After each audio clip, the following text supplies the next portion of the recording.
The person looking back at you from the mirror isn't you.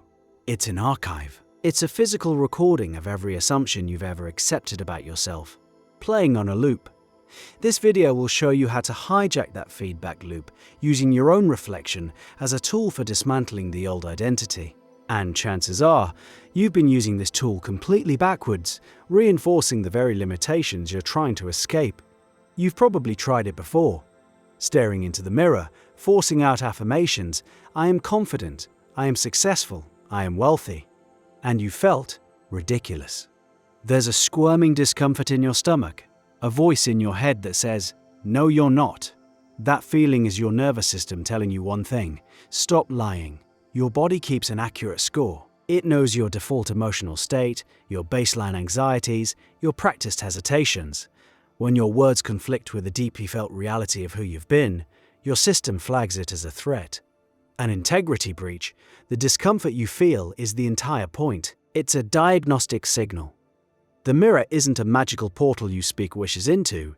It's a biofeedback machine of the highest order. It reflects your internal state with perfect, brutal honesty. Trying to paper over a lifetime of feeling unworthy with a 5-minute mantra is like putting a "get well soon" sticker on a broken engine. The sticker does nothing, but the engine sputtering tells you exactly where the problem is. The failure of affirmations reveals the strength of your current self-concept. The resistance is the data. So what happens when you stop trying to argue with the data and instead start giving your reflection a completely new signal to process? The first step is the most counterintuitive. You do nothing. You say nothing. You just look. Find a mirror, get close enough to see your eyes clearly, and hold your own gaze. Set a timer for 60 seconds. Your only job is to maintain eye contact with yourself, without judgment and without words. It sounds simple. It is profoundly difficult. Within moments, the program will start running. The inner critic will flood your mind with a highlight reel of your every flaw, mistake, and insecurity. The urge to look away, to break the connection, will be immense. This urge is everything. Your job is to sit with it. Let the thoughts come. Let the feelings of awkwardness or shame surface. Breathe and keep looking. You are teaching your nervous system something new. You're teaching it that self-observation is safe. You are decoupling the act of seeing yourself from the automatic habit of criticizing yourself. For years, every glance in the mirror has been a trigger for a cascade of quiet self-judgment. That's a deeply conditioned reflex. By simply looking, with no agenda, you're creating a new reflex. A neutral one. You are starving the critic of its fuel. You do this for a minute a day, then 2, then 5, until you can look at the person in the mirror and feel nothing. Just quiet observation. You've reached neutrality, you've cleared the slate, but a blank slate is just the starting point. How do you write the new story? From this place of neutrality, the real work begins. It's a process of assumption. You will stand before the mirror, hold your own gaze and ask one question. What would it feel like if? Fill in the blank. What would it feel like if I was genuinely proud of myself? What would it feel like to be deeply, unshakably secure? What would it feel like to move through the world without that constant, low-grade anxiety?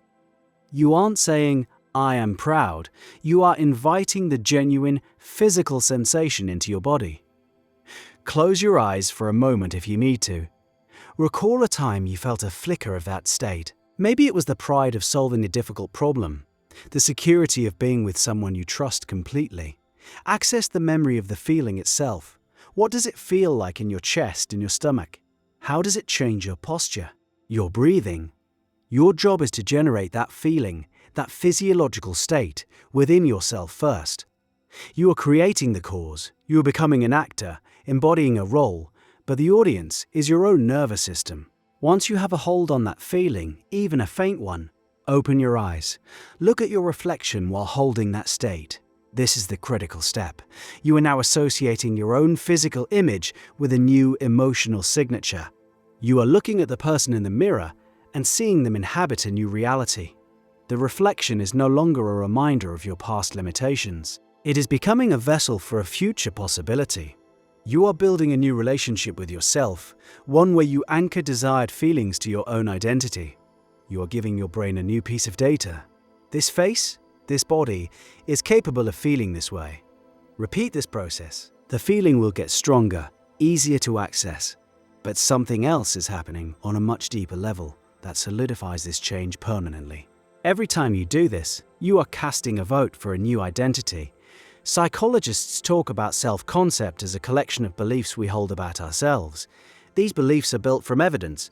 Every action you take is a piece of evidence. Every small habit is a vote. When you procrastinate, you cast a vote for I am a procrastinator. When you go to the gym, you cast a vote for I am a person who takes care of their body. The identity with the most votes wins. It becomes your default. The mirror technique is a way to cast dozens of potent, concentrated votes in minutes. By generating the feeling of confidence and anchoring it to your reflection, you are creating a vivid, emotionally charged memory of yourself as a confident person. Your brain doesn't sharply distinguish between a real experience and a vividly imagined one. The emotional and physiological response can be nearly identical, so you are, quite literally, building a body of evidence that supports the new identity. The awkwardness you once felt is replaced by a strange sense of familiarity. At first, seeing your reflection while feeling secure might feel foreign, but after a week it starts to feel normal. After a month, seeing yourself and feeling anxious starts to feel wrong, outdated, like looking at an old photograph of yourself with a bad haircut. You recognize the person, but it's just not who you are anymore. This is the tipping point. The new identity has accumulated more votes. It has become the new baseline. The outside world then has little choice but to begin reflecting this new inner reality back to you. The changes people notice in you are just a lagging indicator of the change you've already solidified inside. This entire process is often misunderstood. Critics might call it wishful thinking. They're right if you're just speaking empty words. The mechanism is far more grounded. It's about deliberate emotional rehearsal. Athletes use visualization to train their muscles and minds for victory. Musicians mentally rehearse a piece to perfection. They are creating and strengthening neural pathways for success before the event ever happens. You are doing the same thing for your identity. You are pre-paving the neural pathways for confidence, for peace, for worthiness.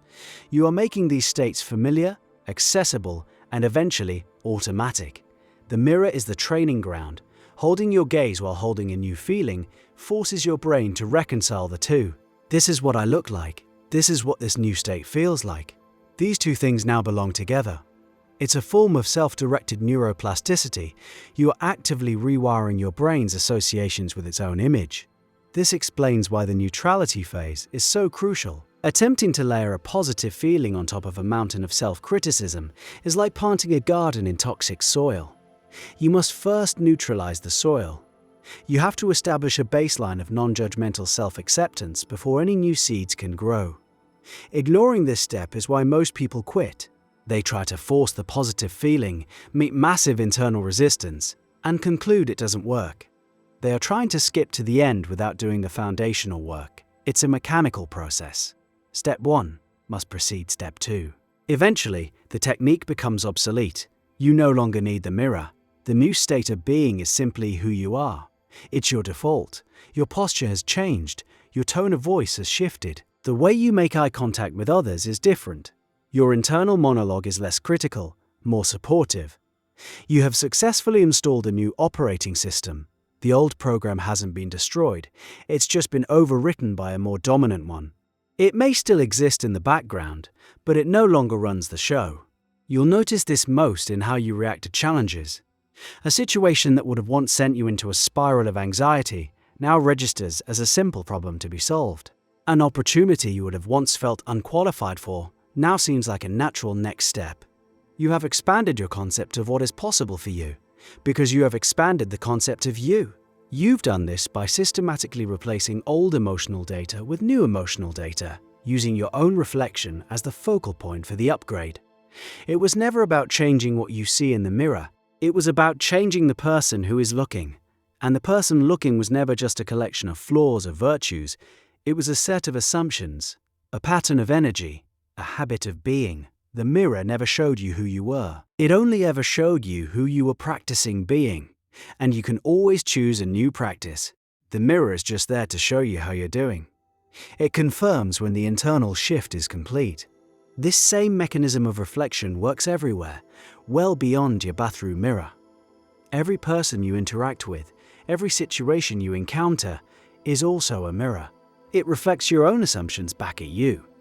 If you walk into a room assuming people won't like you, you will unconsciously project signals that cause them to be distant, confirming your belief. You'll see rejection where there is only neutrality. You'll interpret a question as an attack. Your reality is a feedback loop. And this is why the internal work is paramount. Once you change the core assumption within yourself, the entire world of reflections begins to shift with you. You've changed the signal you're sending out. The universe has no choice but to send back a matching reflection.